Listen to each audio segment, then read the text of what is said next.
All right, the end of chapter 25, beginning of chapter 26 was another heavy week of reading. Chapter 25 ended with the Holocaust. Okay. I can't even begin to emphasize the importance of knowing about it at least and not letting it be forgotten. Okay.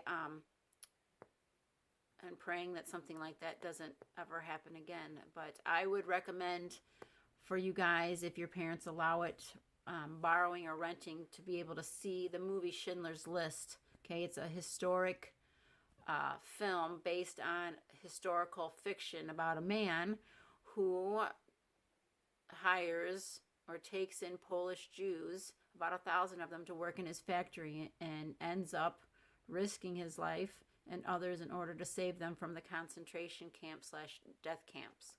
Okay, it is a good look into what things would have been like possibly during World War II. I would recommend it, Schindler's List. Okay, I also have for you a video link that I want you to watch. It's not required, so you don't have to, but if you're willing, I think you should. Okay, it's a video link of a walkthrough through Auschwitz, which was the concentration / death camp in Poland. Okay, and so the young lady who tours it, she has her commentary before she actually walks through it. And so if you want to start the video at 4 minutes 30 seconds, then that's fine. You can listen to her commentary, that's fine. But what the part that I really want you to watch starts at 4 minutes and 30 seconds. So I think it's important to see what the Jewish, Polish, anybody who did not meet the Nazi criteria of the Aryan race were sent to, in particular the Jewish people, to see a hair glimpse of what they suffered through. Okay, so if you want to watch that, you can do it now. It's called Walk Through Auschwitz. So if you want to watch that, go ahead and watch it now and then come back to me.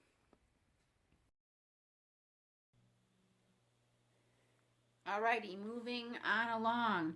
The war was just about over, and the Allies and the major powers met to decide what would happen next with the liberated countries taken back from Germany.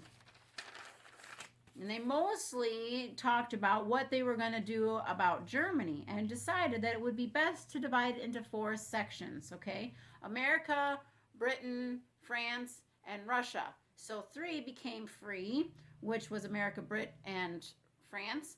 And then Russia said, well, we're not going to push communism on Germany, but it did, okay? Roosevelt also told Stalin that if Russia would help defeat Japan, then they would give Russia a large part of Poland, along with other areas, to make up for the destruction of Russia by the Germans, okay? And of course, because it's always worked before in the past, they decided to make up another world peace organization. But this time, it was called the United Nations instead of the League of Nations. Okay? Entering into the Cold War in chapter 26. Now, section 2 of this chapter is what we're going to deal with mostly in this video. Okay, you already read section 1, but your quiz has to do with section 2.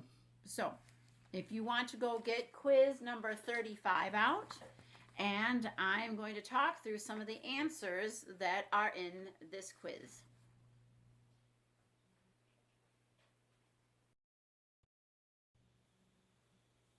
Alrighty, so now that you have quiz 35 in front of you, okay, number 4 says, what is the name of the global conflict between the free world and the communist bloc? Well, that is what the name of this chapter is. It's the Cold War, okay?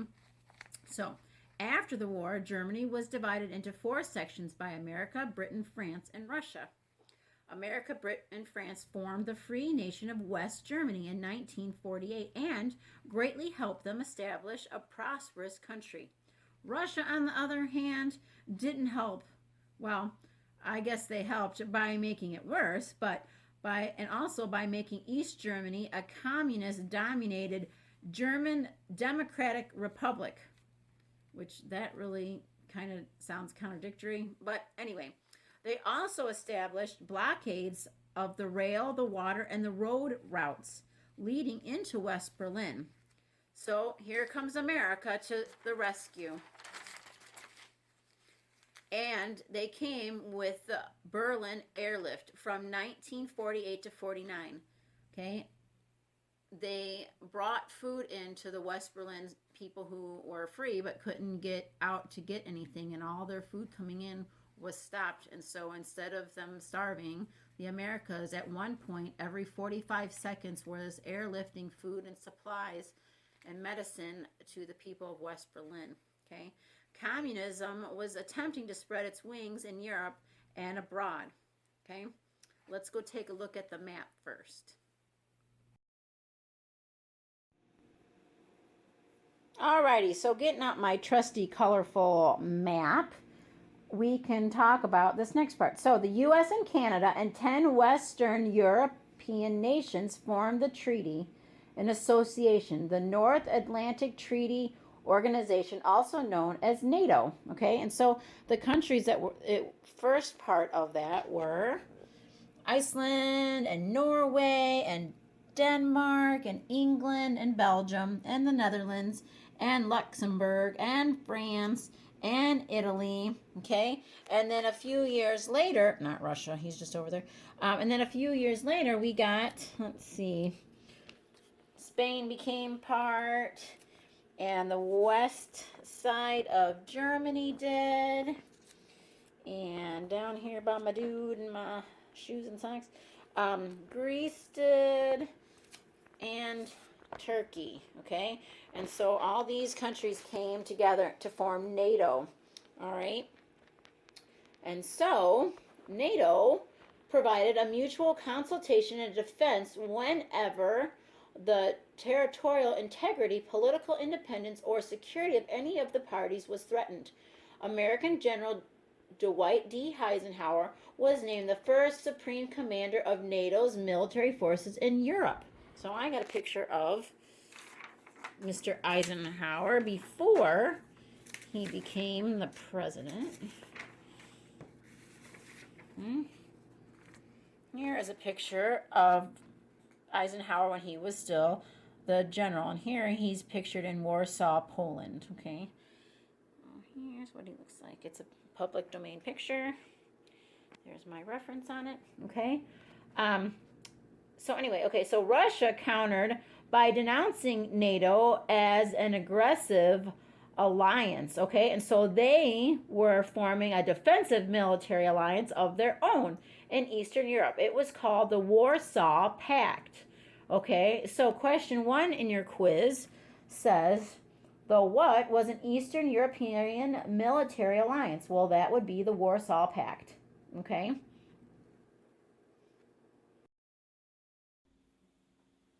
Alrighty, a little information on General Eisenhower. Okay, he was actually born David Dwight Eisenhower, but later turned it around to be called Dwight D. Eisenhower with David in the middle. Okay, so he was a 5-star general during World War II. He served as the supreme commander of the Allied Expeditionary Force in Europe and later became the 34th president of the United States of America. Okay, so after Stalin died in 1953, there was a power struggle for the Soviet Union. And in comes this gentleman. Okay, another public domain picture. Oops, not public domain, but here's my source. Okay, Nikita Khrushchev. Okay, and by 1955, this gentleman was the leader of Russia. Okay, number 8 on your quiz says, who succeeded Stalin as the Soviet dictator next? Well, that would be Nikita Khrushchev. Okay, Nikita surprised everybody when he denounced Stalin's horrific tactics, making it seem that the communism was softening up a bit. Okay, so maybe the peaceful coexistence that he called for was because of the unrest brewing in his Eastern European satellite countries. Okay, that would have been Poland, Hungary, Romania, Bulgaria, and Czechoslovakia. I move him to side. Okay, that would have been all these countries over here, okay? The parts that he had control of. Okay? These people had had enough of their suppression and finally rebelled. Now, question 5 on your quiz asks about the dictator of Yugoslavia. Well, that would be this gentleman here, Marshal Tito. Well, here's what he looks like. Okay. And this is what his actual name was, Josip Broz Tito. Okay, but his title of respect was Marshal. Alrighty. And he became, in the late 1940s, he started his own brand of communism apart from Russia. Its system was more something like a market socialism.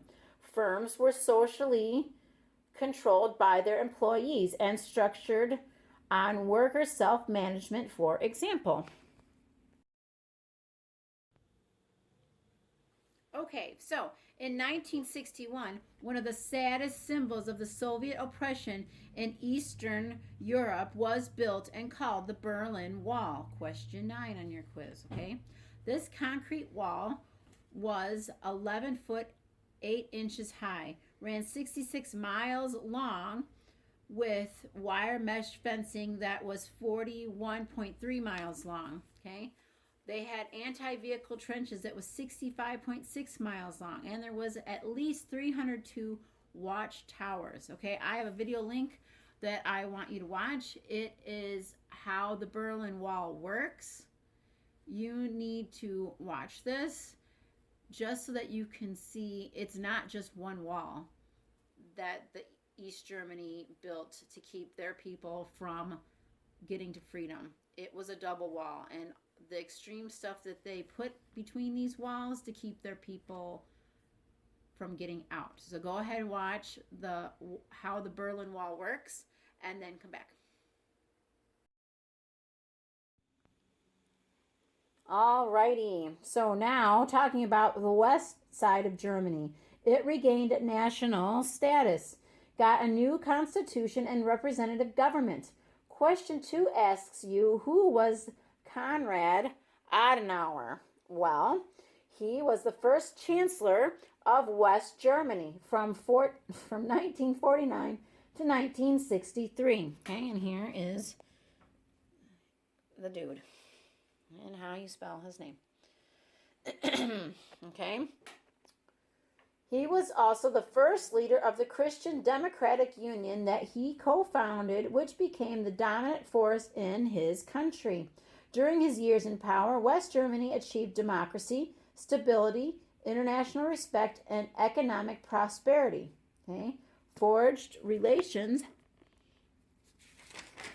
with France, UK, and the United States. Okay, so talking about Great Britain next. It held on during World War II, but at the end and afterwards, it fell under the influence of the Socialist Labor Party, which introduced state-controlled schools, socialized medicine, wage and price controls, along with a myriad of other policies. And then, because of those things, Britain began to fall fast. It had become severely weakened. But in 1951, the Conservative Party returned to power. Okay, England had a bunch of different leaders in that time. Okay, during World War II, we had Winston Churchill. Okay, remember him? Okay, he did a lot for his country during that time. Okay, then we also had this man, Anthony Eden. Okay, this is what he looks like. Okay, he was also known as the Earl of Avon. Okay, and he served 3 periods of the Foreign Secretary position and was briefly the Prime Minister of England. Okay, and lastly, during this time, we've got this guy. Okay, his name was Harold Macmillan, or Earl of Stockton. Okay, and so this gentleman was Prime Minister from 1957 to 1963. Okay, so these 3 guys